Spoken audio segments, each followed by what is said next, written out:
ವಿದೇಶಗಳಿಂದ ಭಾರತಕ್ಕೆ ಆಪರೇಷನ್ ಸಿಂಧೂರ ನಿಯೋಗ ವಾಪಸ್.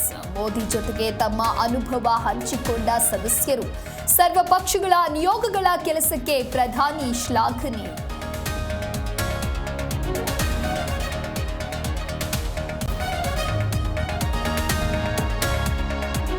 ಚಿನ್ನಸ್ವಾಮಿ ಸ್ಟೇಡಿಯಂ ಕಾಲ್ತುಳಿತ ಪ್ರಕರಣ. ಕಾಂಗ್ರೆಸ್ ವರಿಷ್ಠರಿಗೆ ಸಿದ್ದು ಡಿಕೆಶಿ ಇಂಚಿಂಚು ಮಾಹಿತಿ. ಸಿಎಂ ಡಿಸಿಎಂ ಮೇಲೆ ರಾಹುಲ್ ನಿಗಿ.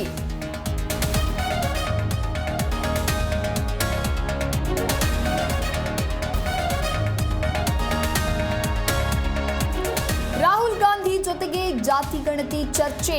ಸಂಪುಟ ಸಭೆಯಲ್ಲಿ ನಿರ್ಧರಿಸಿ ಹೊಸದಾಗಿ ಗಣತಿ.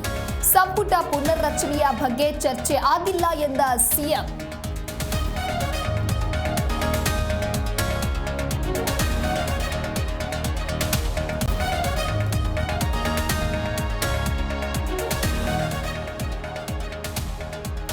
ಸ್ನಾನ ಮಾಡಲು ನದಿಗೆ ಇಳಿದ ಬಾಲಕನ ಮೇಲೆ ಮೊಸಳೆ ದಾಳಿ.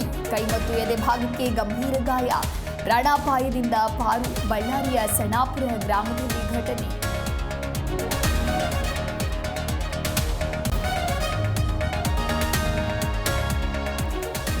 ಇಂದಿನಿಂದ ಜೂನ್ 14ರವರೆಗೆ ಭಾರೀ ಮಳೆ. ಕರಾವಳಿ ಕರ್ನಾಟಕ ಸೇರಿ 13 ಜಿಲ್ಲೆಗಳಲ್ಲಿ ವರುಣಾರ್ಭಟ. ಬೆಳಗಾವಿ, ಧಾರವಾಡ, ವಿಜಯಪುರಕ್ಕೆ ಆರೆಂಜ್ ಅಲರ್ಟ್.